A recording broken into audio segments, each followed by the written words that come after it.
Hi, I'm Dr. Arundathi, consultant dermatologist at Dr. Sculpt Aesthetic Clinics in Indiranagar and Sahakarnagar, Bengaluru. Let's talk about melasma. So, melasma is a common pigmentation problem affecting Indian skin. It is found more commonly in Indian women as compared to Indian men. Sometimes melasma can be temporary, like the melasma that occurs as a result of pregnancy or some medications can be temporary, but very commonly melasma can be long-term recurrent problem. Melasma is usually visible as patchy pigmentation in the upper part of the cheeks here, on the nose, on the forehead and on the upper lip in the face primarily. It can also be visible on the neck and in the forearms very rarely. What are the causes of melasma?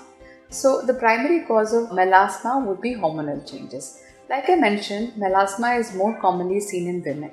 So, when a woman goes through hormonal changes during phases in her life, such as during pregnancy and towards menopause, some women have a propensity to develop melasma. It can also be as a result of certain medications the patients are taking, such as hormonal medications, as oral contraceptive pills, some anti-epilepsy medications, and also some medications which make the skin more susceptible to sunlight, such as blood pressure medications, retinoids, etc. It can also be triggered by stress in certain susceptible individuals, by thyroid illness in some individuals, and sunlight is a major trigger for the development of melasma.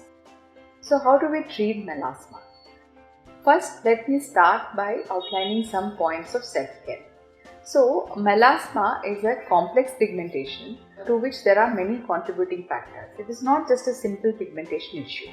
Okay, so the contributing factors can be sunlight, it can be skin irritation or inflammation, and also what we have observed is patients with melasma tend to have deficient barrier function. They have dry sensitive in essence. So, it is very important to manage all these three by good self-care at home. Okay, first and foremost, usage of a good sunscreen. So, we have all heard about broad spectrum sunscreens which offer good UVA and UVB protection. But the best sunscreen in patients who are prone to melasma and also for any other pigmentation issue would be a tinted sunscreen. So, a tinted sunscreen, as the name indicates, has a slight tint to it which is imparted by the addition of iron oxide and pigmentary titanium oxide in the sunscreen. So, these kind of sunscreens, in addition to providing protection against UV radiation, also protect against visible light which we are all exposed to even indoors. So, visible light exposure can happen due to transmitted light through windows. It can happen when we are sitting in front of our laptop screens and in front of the TV screens from our phone screens. So, for patients with melasma, usage of a tinted sunscreen even while they are at home and or at the office or workplace is very important. Secondly, patients with melasma should avoid skin irritation. So, this sort of skin irritation can happen if you scrub the skin, apply too much heat to the skin, let the skin dry out, etc. So, avoid skin irritation because it has been seen that these sort of irritations tend to trigger melasma. And finally, it is important to use a good moisturizer that has barrier repair function.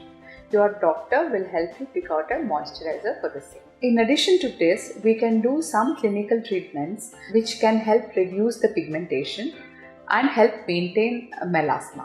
So, primarily the treatment that we do for melasma would be peels. So, the different types of peels are effective in melasma. Primarily, we can do what are called glycolic acid peels, TCA peels and retinol based peels. There are also specialized combination peels developed for melasma prone skin that I perform commonly at my clinic, which have been giving me great results and they have been giving me very long lasting results as well. Other treatments include laser treatment for pigmentation, microneedling, sometimes PRP also can be effective. All these treatments can be augmented by usage of at-home depigmenting creams prescribed by the doctor, and we also sometimes prescribe oral antioxidants and oral medication that tend to reduce the melasma from within. But please note, melasma is notoriously recurrent and maintenance is important even after the most effective clinical treatments. You might also need periodic treatments at the clinic, maybe once in 6 months to 1 year, to maintain the results.